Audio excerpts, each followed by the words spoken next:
Gladiator II is not a good film. It's not a good film for reasons that have to do with film. It also has some big historical problems. And then when you add both of these together, we have a little over 2 hours of complete disaster, and I really wish I had that time back.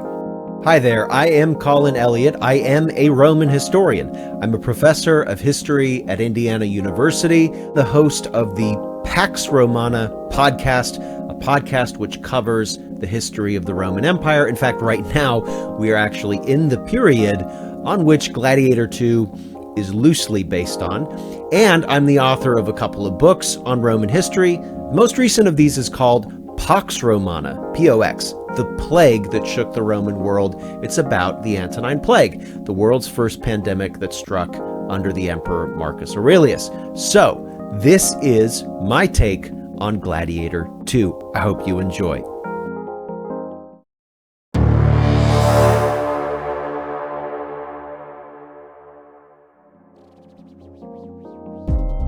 I really enjoyed the first Gladiator film when it came out. I didn't have high expectations of Gladiator II, but as it turned out, my expectations were a little too high. So I want to take you through this film as I saw it, both as a Roman historian and as a person that really enjoys great films. There are going to be some spoilers in this video, and I will warn you when I'm talking about spoilers, and you'll see on the screen a little spoiler icon just like this. So all you have to do is when you see that icon, just mute the video, and then when the icon goes away, you can unmute. I'll try to keep discussion of spoilers pretty short.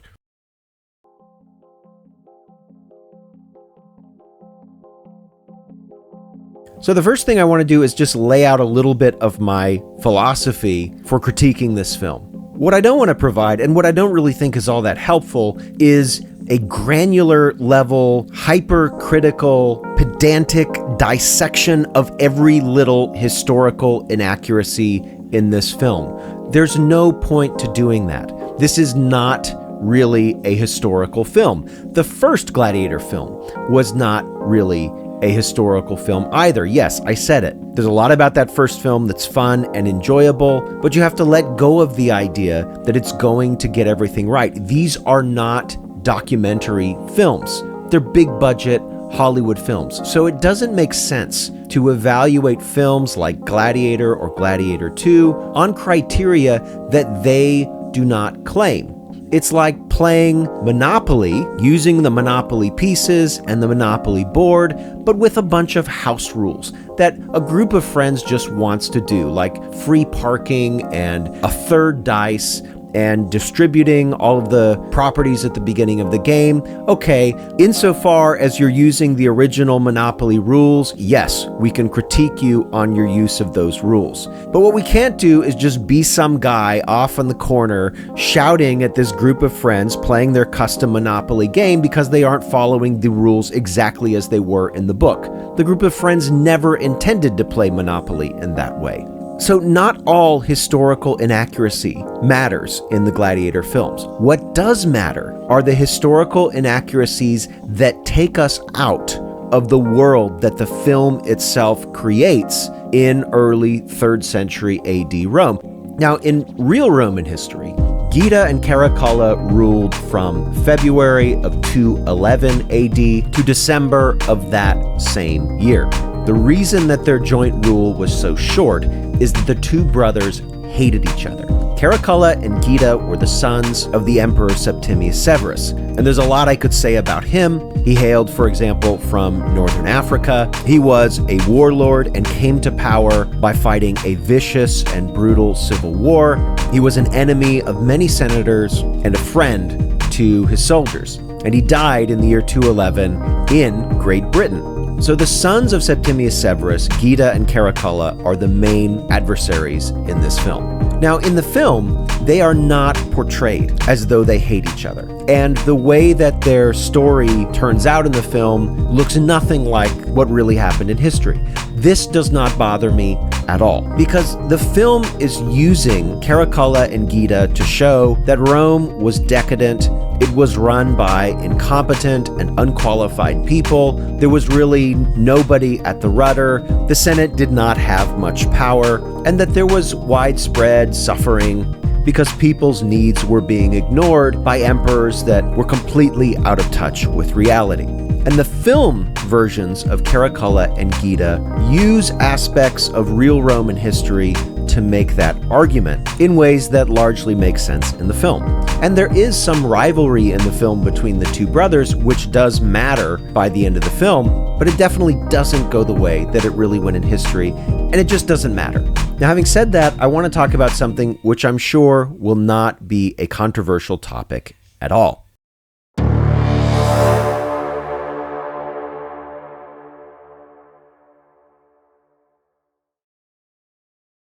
Okay, so we're going to talk about race. This is obviously a hot topic in society broadly. It has huge political ramifications, and there have been some ongoing discussions in the film industry about how race should or shouldn't work in films, how it does or does not work in films. I'm not going to try to wade into all of that, but there are some odd choices with race in Gladiator II, so let's for a little bit keep talking about Caracalla and Gita. I mentioned that their father was from North Africa. We have images of Septimius Severus and statues, including one at my own university, Indiana University, in the museum, which show that Septimius Severus would have had darker skin. Not sub-Saharan African dark, but a deep olive hue. Septimius Severus's wife, Julia Domna, presumably the mother of Septimius's sons Caracalla and Gita, was Syrian. What this means is that Caracalla and Gita would have probably had at least olive-colored skin. And there are plenty of ancient historians that have made this point. And they're right.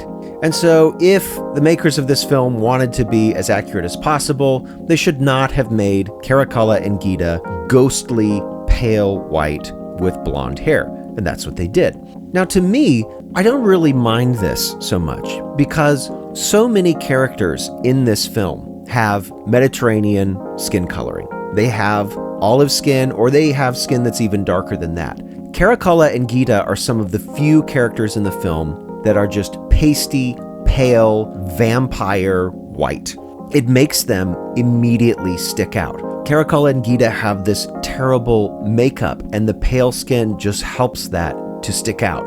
It just makes them look even more garish and absurd, which plays into the film's caricature of these two emperors.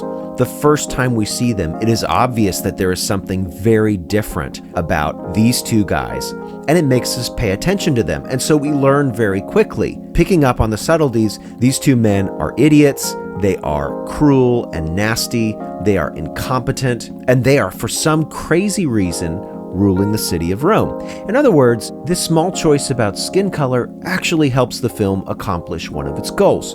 And while Caracalla and Gita weren't in reality that white, most Roman emperors were not. So because the film announces its rules ahead of time, it tells us about decadence and how unqualified and how bad things were, I think this choice works within those rules. Let me give you another example. One of the supporting characters is Macrinus. This character is played by Denzel Washington, a man clearly with sub-Saharan African lineage, and in the movie he is a kind of middleman, social climber, kind of slave trader or gladiator trainer or something like that. He's not even in the Roman Senate, but he seems to have some ambitions and be playing games with Roman senators and even the two emperors during the film. And he has a whole backstory and a plot that the film slowly teases out. Again, like Septimius Severus, he came from North Africa, so he would have had a deep olive skin tone. He was an elite through and through, coming from an equestrian family in the Roman Empire. The equestrians are the social class just beneath senators. These were some of the richest landowners in all of the Roman Empire. They were often tapped to govern provinces. And Macrinus, under the Emperor Caracalla, found himself as head of Caracalla's Praetorian Guard, which was not just a security position. The Praetorian prefect was among the closest confidants of a Roman emperor. Virtually all of this background is done away with in the film, and I don't really care. It really is not a problem. The Macrinus in Gladiator II, and this is probably a minor spoiler, spoiler, bears a grudge against some of the elite Romans in the film and is gradually revealed as a destructive force with a malevolent plan for the city of Rome. We learn that he himself was a former slave at one point and resented it. I actually thought his story arc was the most believable, the most relatable in some ways of all of the characters. He has a clear motive that animates his plans, and he carries out those plans consistent with those motives. And it actually sets up for a somewhat satisfying ending of the film. I think this is especially remarkable because Denzel Washington keeps his American accent. And if you've watched any films or TV shows about ancient Rome, you will know that for some reason Romans have British accents. And it's really jarring when an American starts speaking in a film about ancient Rome. It just doesn't quite work. But for Denzel Washington's character, it kind of does, because he is portrayed as a kind of outsider. They don't make any commentary about his race and the extent to which that contributed to enslavement or his grudges or anything like that, and I think that was a smart idea. The fact is, race worked very differently in the Roman world. It did not have the same kinds of baggage that it does in the modern Western world, especially where the legacy of race-based slavery, race-based struggles for civil rights, all of those things still have a kind of lingering effect on the way in which we see race in our present society. And it's not as though race did not matter in the ancient Roman Empire, but the connections between, say, race and slavery just are not there, and the baggage just was not. And I think it's great that the film did not try to put any of that in Denzel Washington's character. It's what made it work, and it made us not really care about the fact that Denzel Washington had darker skin. Now, there is one demographic that we see in virtually every Hollywood film that was not present in Gladiator II. There was no young female lead, and as a consequence, there was really no romance. Now, it's Gladiator II. It's not a rom-com. It's a film about fighting and blood and Roman politics and senators and all of that. So there's not a lot of room for a kind of romantic subplot. In the first film, the way that this worked was Maximus, the main character, his wife and child are killed, and the romantic interest is a kind of old flame in Marcus Aurelius's daughter, Lucilla, played by Connie Nelson. And Maximus clearly has some old feelings for her, and she has some old feelings for him, but she also has loyalty to her son. Maximus, of course, doesn't have his family anymore, and this just creates some tension. It's kind of convoluted in the first film, but it does try at least to teach us some things about the characters. And that's one of the things that romance can do in a film like this, is it can help us in a very efficient way understand a character's motives, see them more as a human being, learn about their ability to control themselves, for example, learn about their priorities and ideals. We don't have that in Gladiator II. The main female lead in Gladiator II is again Connie Nelson, but she's much older, she's more of a matron-like figure, and the tension that she has with the main character, and this is probably not a spoiler, but it might be, I guess, a minor one, is that she is the main character's mother. She sent him away after the death of the Emperor Commodus and the death of, I guess, his original father, Maximus. The film says that main character's father is actually Maximus from Gladiator I. There are no hints of this whatsoever in the first film. It seems to be a plot point that's just invented to add intrigue in the second film. So there is kind of the relationship between the main character in Gladiator II, whose name is Hanno, but he is also Lucius from Gladiator I. So there's tension between him and his mother, Connie Nelson, like, will he forgive her for sending him away? Which, this is just one of these weird incoherencies in the film. Why would Connie Nelson's character send her son away after the first Gladiator? Okay, there's a kind of tragic ending in the sense that the main character Maximus dies, but he takes out Commodus, and now supposedly the Senate's in charge, and the dream of Rome that Marcus Aurelius had of a functioning republic presumably should have been restored. Why on earth would she need to send her child away and basically abandon him? And this doesn't make any sense, because in the first film, she actually betrays Maximus so that she can save the life of her son. And then in Gladiator II, they just suddenly have her send her son away and never see him again, such that he actually almost forgets who she is and who he was and takes on a new name and just lives off in the deserts of North Africa. It makes no sense. So we have no kind of romance in the story, and the main character's interaction with the leading female is this totally contrived story about, will this guy forgive his mother or not? And quite frankly, he shouldn't. I mean, why on earth did she abandon him? Who knows? So instead of adding complexity to the characters, the way in which the main male and the main female interact is just totally convoluted and senseless. Now, there is briefly in the beginning of the film a younger female character who we learn because in a ham-fisted way, the story pounds us over the head with the fact that the main character, Hanno, and this woman are in love and that they are married. So they're about to fight a battle, and this is the moment that for some reason they decide to give rings to each other. And by the way, she's like a warrior woman. So she has like custom armor. Now again, this is the kind of thing that just takes you right out of the film. Would it have been the case that on very rare occasions that women might have fought in battles in the Roman Empire? Yeah. But this woman is like more of a bro to the main character. Like they've got like matching armor. They show very little affection to each other. They're just kind of fighting alongside of each other in the film.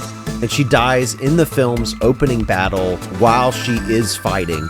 There's no reason that this even needed to be a woman. Like, it could have been a guy. She's basically a comrade in arms with this guy. So although they try to tell us that there's a romantic relationship here with rings, there really is no affection or romance or anything between these two. And so it's just not believable for the rest of the film that this guy cares about this woman as his wife. And this is something that the first Gladiator film did a lot better. We don't actually know anything about Maximus's wife and child that are killed in that film. We know very little. We just see them pretty much. We don't hear much about them. We don't know about their background. They are portrayed relentlessly as family, as home. And Maximus, when he talks about them, especially before they died, he just wants to get to them. Like, they are his people, they are his center, and we don't really need to know as much about them because we can get a sense. The film makes it very clear that Maximus cares more about them than he cares about anything else, including the Roman army, including war, including being the Roman emperor. He just wants to go to his family, and his family are shown as waiting for him. They're there, they're on his estate somewhere in Italy, they're smiling, they're happy, the kid's playing, and so it's really jarring when they are murdered in cold blood. And when Maximus finally reunites with his family, he's reunited with their burned corpses. In the first Gladiator, Maximus lovingly buries his wife and child. We just see him like exhausted in front of the places where he buries them. In Gladiator II, the main character finds his wife's body floating outside the city after the war, and he just kind of leaves it. He breaks an arrow off that killed her, and then he just leaves her body. Now, the bodies of all of the victims are burned after the battle, so maybe he didn't want her body to be burned, but what? He wanted it to be eaten by fish slowly in the ocean? There's just no sense that this guy actually really does care about this woman. So in Gladiator, there are these moments where we see his family waiting for him in eternity. They try to do that same thing in Gladiator II, but again, it just doesn't work. We don't care about this woman who died at the beginning of the film. In fact, if anything, we just learned that the main character, Hanno, hates Rome, and he's mad that they killed his wife. But what really made her his wife? Really, she was his bro. She was really his buddy in war. Like we don't see this woman representing home. she's more like a coworker to him or something like that. Again, she's more like somebody he does things with. There's no sense of like the domestic with this relationship. And this is not a criticism of like the lack of a traditional gender role for this woman. It's just that the film does not portray her as being his center in the way that Gladiator portrays Maximus's family as being his center, his home. And that just makes this relationship not meaningful for the audience.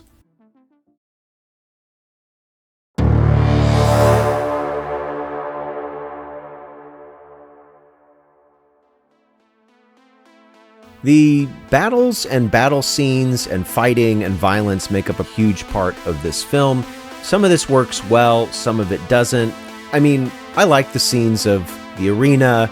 Some of the fight scenes were really good. There's a fight, and this is a minor spoiler, between the main character, Hanno, and the Roman general, Acacius, who is the same general who led the Romans against Hanno's city in the battle which led to the death of, again, presumably his wife, this woman who he maybe cares about. Anyway, so they have a real like kind of personal and intense fight in the arena. And there's some tension in that fight because we know, the audience knows, that Acacius is actually a good guy. He's overall a good guy. And he's the new husband of Hanno's mother, Lucilla. And so we kind of don't want either of them to die. And we're hoping that somehow in the fight, they're both going to survive, and that maybe even Hanno will realize that Acacius isn't his real enemy. So we're invested in the fight, and like the choreography of the fight is actually interesting because Acacius is trying not to kill Hanno, the main character, and so he's having to fight in ways which, defend or block Hanno without actually mortally injuring him. And it makes for a really interesting fight. I also liked the naval battle at the beginning. I thought it was done pretty well. The loudness of the waves crashing into the ships and the flames of the projectiles shot into the ships, all of that really was very believable. And again, yes, we could critique that the city is using trebuchets, which were not available to the Romans at this time. So, okay, like on a technicality, that's a problem. And I saw that, right? And it kind of took me out of the scene because it's like, why is there a trebuchet here? And especially when they were using like normal catapults, which they would have had. So that's just a minor thing. It probably wouldn't have bothered most other people. But overall, I thought that battle had some real drama to it, and the effects were cool. And some of the battles in the arena were like that, but some of them were just totally fantastical and just silly. And the CGI was very bad. Like there are these killer monkeys that they fight towards the beginning of the film, and they just look fake. They have huge, exaggerated teeth and mouths, and they move in these like lightning quick ways.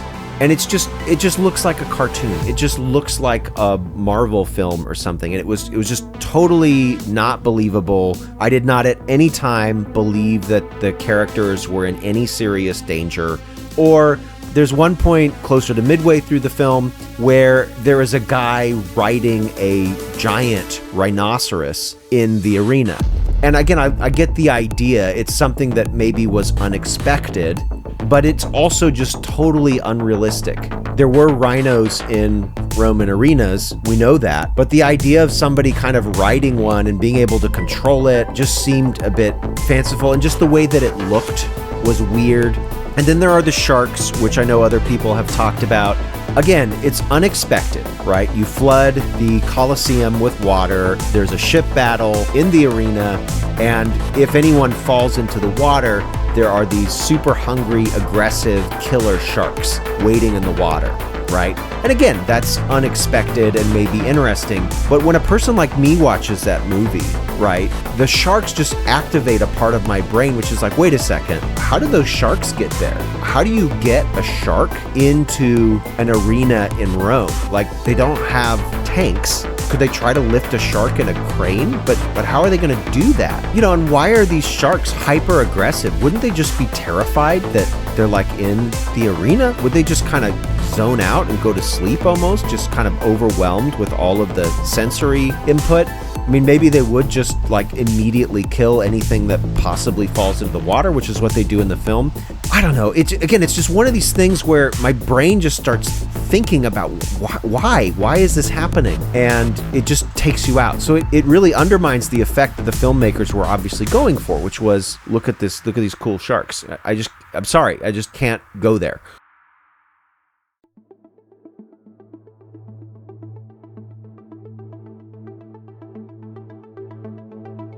So it's hard for a film to be successful when its main character is written without any real consistency. His motives are convoluted, he is unstable, his role changes, and he has talents and abilities that were not established in the film. All of these things happen with the main character, Hanno, or we might also call him Lucius. For example, one of the things about that monkey battle I find really interesting is they try to use it to show the main character Hanno's like resilience and toughness. So he realizes that he is fighting this killer monkey who just thinks primally and in terms of like dominance. And so instead of like taking a roundabout way of fighting the monkey, he decides to bite the monkey and then growl at it. Like he will use dirty tactics to win. And this is all happening in the arena for people's entertainment. So he's perfectly willing to behave this way in that setting. And then literally like 5 minutes or less later, he begins his training as a gladiator. And then suddenly his character completely changes. Like he does not want to do the training. He just acts insubordinate. He doesn't want to do things for people's entertainment. And Macrinus, who is running the gladiator training school or building or whatever it is that he's in, says to one of his henchmen, all right, like show him a lesson. And the henchman has got these like primitive, almost like boxing gloves on. And they give a pair of boxing gloves to Hanno and he just like throws them down. So 5 minutes earlier, he was willing to do whatever it took to win and be resilient and fight and do this for people's entertainment and for survival. And then suddenly he's not. By the way, just after this fight between the henchman and the main character Hanno, Macrinus says that he wants all the new gladiators hosed down, which you're just thinking, again, this is just one of those anachronisms that matters because it totally takes you out of the film. Hose. There was no such thing as a hose, right, in ancient Rome. What are they going to do? Just take the garden hose and hook it up to the spout and turn the plumbing on and have the water from the city come out in high pressure and jet this guy down? No, of course not. At no point do we really understand what the main character is. And again, I think the assumption is that he is Maximus from the first film, but obviously he doesn't really have the same backstory and background as Maximus. Maximus in the first film was a general, a man who had a long record of service and clearly was very good at what he did, such that he became close to the emperor and he was a man of integrity as well, which is why Marcus Aurelius trusted him. Hanno is different. Hanno is a privileged son of Lucilla, Marcus Aurelius's daughter, and therefore he is Marcus Aurelius's grandson, but he gets jetted away from the palace for inexplicable reasons as a young child, and then he gets raised like out in the desert. He is not a military man in any way, and although at the beginning of the film he is fighting in this battle in Numidia, he does not appear to be a general or a commander or anything like that. But then suddenly, as soon as he's a gladiator, he's just like Maximus. In the first Gladiator film, Maximus used his military skills, which were established earlier in the movie, so it made sense that he would be able to rally these gladiators and slaves into like formations and get them to organize and do things at times, and they would trust him because it worked. And then in the second Gladiator film, our main character, Hanno, has none of this background and yet starts doing this immediately. So they're in the arena with the rhinoceros that is being ridden by another gladiator, and Hanno speaks to the gladiators around him who are going to be mowed down by this rhinoceros, and he starts telling them, hold, and he gives them instructions about like when they're supposed to move and what they're supposed to do. And they all just kind of instinctively trust him apart from one guy. And he just seems to know how to organize men, and also, by the way, how to face rhinoceroses, which who knows when he would have seen one of those before. I mean, maybe he would have, maybe he wouldn't. Again, none of this is established. They're just kind of inventing all of these skills for the character just because it's needed in that moment to advance the plot. It just doesn't make sense. He's able to do this again during the naval battle, so suddenly he knows how to row a ship and maneuver a ship and tell men what to do. Again, it doesn't make sense. We have no idea where all of this knowledge comes from unless he's just this immensely talented person who just happens to have whatever skills he needs in order to just make the movie move forward. This is poor writing. So within 2 fights, he's shown that he's some very impressive general, both on land and on sea. He has all these magical skills that we never saw before in the film. He also earns the trust of all of these slaves, so much so that they're basically willing to risk their life for him. In the naval battle, something happens where the lives of the emperors become threatened, and it becomes obvious that one of the gladiators had done this thing to threaten the emperor's life, but Macrinus and his henchmen don't know which of the ones did it. So after the battle, the henchman goes and says, "Which of you did this thing?" And all of the gladiators, like there are like 20 or 30 of them there, say, "Oh, I did it." Right? So in other words, you can't know who did it because they all say that they did it, which is of course totally derivative of the movie Spartacus. There's this famous part of the film where the Roman commander is trying to find out who Spartacus is, and everybody says, "I am Spartacus," right? And the idea is we're not going to tell you who Spartacus is. It works in that film because we see Spartacus over a long period of time earning the trust of all of these men. Whereas Hanno in Gladiator II has just fought 2 battles with these guys. And he's kind of an insubordinate jerk. It makes no sense that they're suddenly willing to basically risk their lives, or at least risk a pretty big beating, in order to protect this guy. It makes no sense. Probably the culmination of this totally out of left field, making Lucius a general somehow without any explanation, happens near the end of the film. And this is a bit of a spoiler here. So Acacius has an army outside of Rome that's coming, which he's going to use to overthrow the emperor. One of the things I liked about this plot point initially, near the beginning of the film, is that Acacius emphasizes that this army is loyal to him personally, and that he's going to use it to overthrow the emperors. This is really fitting not only with the period historically as it was, but it's also fitting with the way the film portrays this world. Politics is cutthroat, that there are plots all over the place, and that the soldiers are personally loyal to their commanders. And because of this loyalty, we get the sense that Acacius will be successful if this army can just make it to Rome after a few days. The problem is, and this is the big spoiler, Acacius is killed. So his army is coming, but there's actually nobody to command it. And Hanno just steps in and is like, "Yeah, I'll command the army. Just tell them that it's me. I'm Lucius, the grandson of Marcus Aurelius. Let them know and they'll just like immediately follow me." And I guess evidently he'll know how to command thousands of Roman soldiers, which he's never done. This makes no sense, neither from a historical perspective, nor does it make sense in the logic of the movie. The movie established that these soldiers are personally loyal to Acacius. Why would they suddenly follow this guy they don't know who just claims to be the grandson of Marcus Aurelius? Big deal. Marcus Aurelius's regime is dead and gone. The movie makes that point. They say in the beginning that Marcus Aurelius's dream of a republican Rome is basically dead. And by the way, if the soldiers are personally loyal to Acacius and many other soldiers are personally loyal to their own commanders, why would the appeal to a dead emperor or even his ideological desire to have a republic move these soldiers at all to commit treason against the 2 reigning emperors in a war which they could very well lose? Again, it just makes no sense. And then, at the end of the movie, they reverse this whole thing yet again. And again, this is a big spoiler. Lucius is victorious in the end, and he makes a speech which is effectively like, I'm not a general. I don't really know what I'm doing. So he doesn't want to be a general, but then he did want to be a general, and he had the skills to be a general, which we don't know where those come from, because prior to all of this, he's just some dude in the North African desert. And before that, he's a child in Gladiator I. Totally goofy, senseless. It breaks my brain.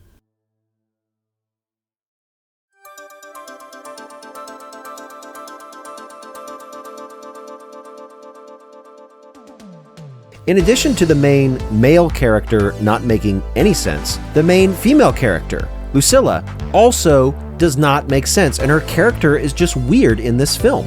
It's like Lucilla's betrayal in the last film is completely forgotten in this film. So there's a point at which her new husband, this general, Acacius, is going to have his army come and attack Rome in what would be a coup against the two emperors, Caracalla and Geta. They involve Lucilla in this plot, and they reiterate in the dialogue that they believe in her because she's the daughter of Marcus Aurelius. They trusted him, and so they're going to trust her. But of course, everybody knew that she betrayed them the last time. It's not clear at all why she is suddenly trustworthy now. If anything, the woman is less trustworthy. She initially made a pact in Gladiator I with the Senate and with Maximus. She then reneged on that for the benefit of her son, who she then immediately gave away and never saw again. Why on earth would you believe a word that this woman ever says, involve her in anything, and have anything to do with her? But we're all supposed to believe that she's suddenly trustworthy again, without any explanation. Part of the plot between Hanno, or Lucius, and his mother is that he's really mad at her, for good reason. And eventually in the film, and this is a minor spoiler, he forgives her. But we don't really know why. He just kind of decides to forgive her after her husband, Acacius, dies, who Hanno wanted killed because that guy was responsible for the death of his wife. And I have to say, if you're going to forgive your mother for sending you away and like abandoning you in the desert when you're a child and never speaking to you or anything, the film should give some reason. And it really doesn't. Certainly not one that is overt. And this is just one of those examples of the film just making something happen because it kind of needed to for the plot. So there needs to be affection between Hanno and his mother, so they just manufacture it. Now, the whole reconciliation scene is also totally bizarre and doesn't make sense because at this point in the film, and this is a minor spoiler, Lucilla is actually held captive. She is in a cell. At least we see her that way not 2 minutes after this scene, and it's clear that she can't get out. So then how did she get to see her son just prior to this? She is somehow able to go and just waltz in without a guard or anything into the cells in the Colosseum and talk with her son and have a kind of reconciliation with him. But at that point, she was already captive and was a prisoner. And we see later on that she can't get out of her cell. So how did she get out of her cell to go and just freely walk and meet with her son, who's also in a cell? Did she just decide that she was going to escape only to go see her son? How did she escape? And then why, if she escaped, did she go back in the cell?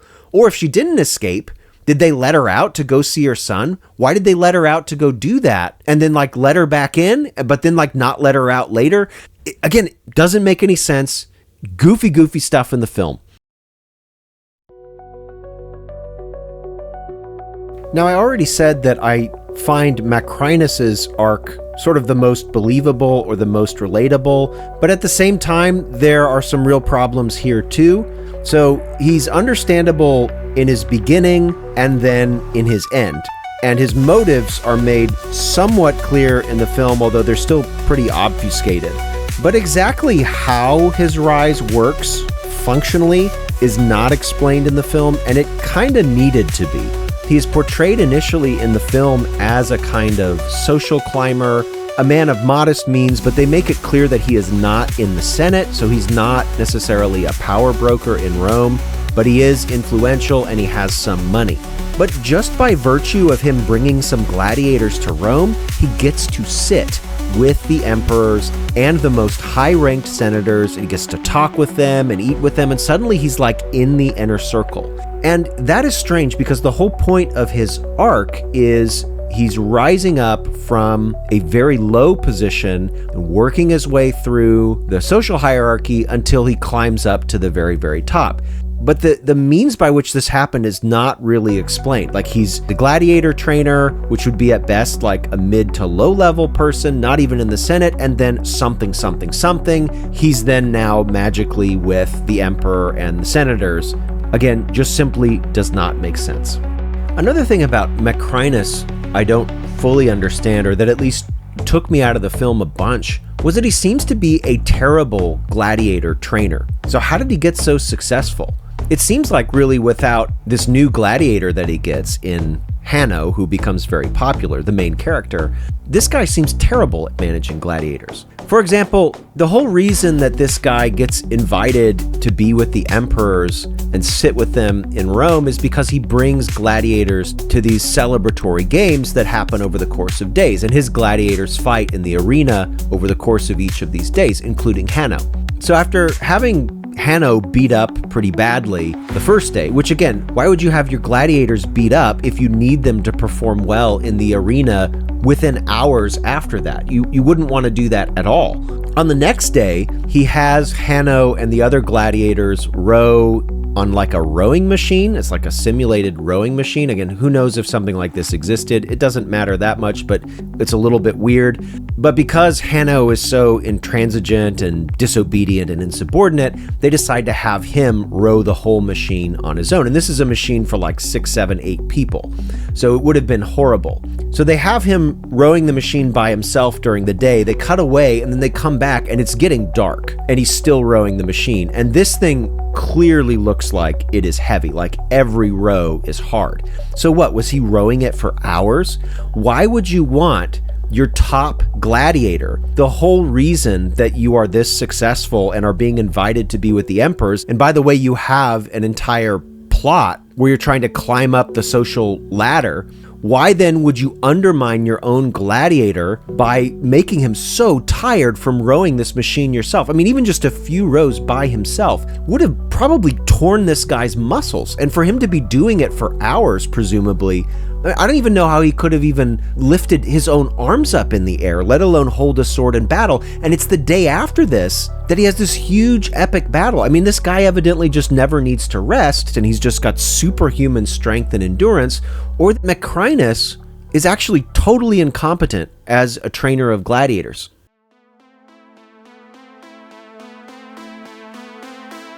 These are a lot of kind of the major things that made this film very difficult to watch. There are so many just small things throughout. The gold coins, they cling like they're plastic. They don't sound like gold. Macrinus claims to know all of the languages of the Roman world, and yet he can't figure out where Hanno is from. That makes no sense. There are weird times where soldiers will just ignore the people that they're supposedly chasing after. There's a point in the film where there's about 20 or maybe even 30 men all dressed exactly the same in black cloaks running through the city with torches at night. It would be impossible to discern which of these men was which, and yet these soldiers are able to, in the dark, fire arrows and ambush this group, and they're able to kill every single person but the prominent character that happens to be with them. Again, how they're able to pick him out and not hit him with an arrow is amazing, especially when they're all firing arrows from all around. Like, these people are super accurate suddenly. I don't know, they have x-ray vision, I guess. Like, there's just so many things like this. And even some of the elites, like, think that people should be free. I don't understand this. Like, Connie Nelson's character, Lucilla, at one point gives a speech about how it would be great if the Roman people were free. That just seems like an odd thing to want, and she didn't want that in the first film. She just wanted her kid to be safe. She didn't care at all about the Roman people. In fact, she kind of disdained them in the first film. What explains the change in her character? Nothing. Hanno's transformation really is weird in the film. He spends half of the movie hating Rome and mad at Roman generals, and he even says to Macrinus early on in the film that he wants to kill a bunch of Romans. But by the end of the film, he really likes Rome now, and he wants Rome to be free and wants everybody to be happy, even though a bunch of the people that are close to him are dead. But earlier in the film, it was just the death of his wife that made him hate Rome. By the end of the film, he's lost a lot more people that are close to him, but he loves Rome now. Again, it just doesn't make sense. At one point in the film, Lucilla is called a queen. Now, maybe this is me being persnickety, but Rome explicitly does not have kings and queens. Even under the emperors who had absolute autocratic authority, they did not dare to call themselves kings or queens. Another bit of historical inaccuracy that is less of a problem because it's inaccurate, but more of a problem because it's just jarring, are the scenes in restaurants. Now, Rome almost certainly had something like restaurants. In Pompeii, for example, we have establishments where food and drink was served, and it was served both inside and outside at tables. Like, this is something like a restaurant. I don't object to having characters in this film meet at restaurants. What is weird is just the way the restaurant is portrayed feels modern. Like, if these people were not dressed in togas and they were dressed in modern clothes, you would think that they were on the streets of a city in modern Italy. And that's a little bit weird. They have menus, or they have maybe even newspapers. They're like this paper or parchment or papyrus document that they're sometimes reading. And again, I don't know what that is. And it's just one of these things where it just takes you out of the scene. It takes you out of the movie because it suddenly becomes about the modern day. Like, the setting and the mood feels more modern than ancient. And so you stop for a minute believing the fiction, or at least your brain subtly questions the world that the film is trying to put in front of you, which just takes you out of the film. Here's something too that I imagine not everybody picked up on because, again, you're just expecting it, but it actually really took me out. Throughout the film, writing and inscriptions tend to be in Latin. Of course they would be. It's ancient Rome. But at one point, a very important memorial is shown in the film. A memorial that references an important character in this universe. And it's at this point that the inscription is in English, not Latin. And there have been inscriptions in Latin throughout the film, so you're kind of expecting that. And then it's weird that suddenly we have the English language. And again, it just kind of causes your brain to sort of stutter as you're watching the film.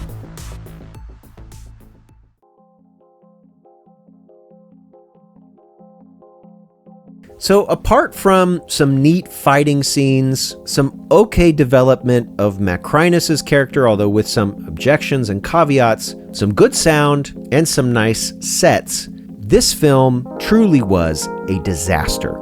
It was bad history, it was bad storytelling, the character development makes no sense or was non-existent. It is a giant steaming mess of a film. As you can tell, this film was just a really challenging one for me to enjoy, and I was predisposed to enjoying it. I like ancient Rome. It's what I study. I kind of liked the first Gladiator film. There were a few problems with it, but overall, I enjoy the film. But Gladiator II attempted to recapture the magic of that first film, and it just fell short. There are narrative issues, character development issues, and just a variety of other challenges that just make this film not all that enjoyable. It starts with some promising action, and there's some great sound in the film. The CGI, however, is not very good, and it is bogged down by inconsistencies in the plot, a lack of character depth, or in some cases, just characters that just simply don't make sense. There are the expected historical inaccuracies, and that's fine. I can get over some of them, but there are others that are so jarring that I think they would even take a person out of the film, a viewer who is just casually familiar with the Roman Empire and maybe the ancient world. I just think there are some things that would just kind of, without their brain even really overtly telling them that that's why they're being pulled out, but these things will ultimately pull a person out. Character motivations, especially for Lucius, are muddled with his sudden shifts in allegiance, and his mother is also just not a very well-written character. There are huge inconsistencies between this film and what we know about these characters in the first film, and really it's just kind of funny because in many ways this film is derivative of that first film. There are a lot of kind of beat for beat similarities between Gladiator II and Gladiator I, but there is just simply it's like a dim echo that's kind of badly done. Really nothing about the second film is an improvement on the first film, and the derivative parts just kind of stick out as exactly that. Overall, I just think this film struggles to blend the kind of epic spectacle that we saw in the trailer with coherent storytelling. And this left me, and I think probably leaves other folks that have seen this film, with a sense of missed potential, although I'm not even sure that there needed to be a Gladiator II. I mean, Gladiator I just ends in a satisfactory way. I'm not sure that this film is necessary, and it kind of comes across that way. I wonder if that was in kind of the subconscious of the people that were making the film, which is kind of like, why do we really need to make this film anyway, apart from you know what? So yeah, this just did not do it for me, and I hope that you enjoyed this review. Thank you for sticking with me. This has been quite a long one. Check out my podcast, the Pax Romana podcast. Maybe you'll pick up a copy of my book. Anyway, thank you very much. Please like this video if you enjoyed it. Feel free to subscribe to my channel. Leave a comment as well. Take care. We'll see you next time.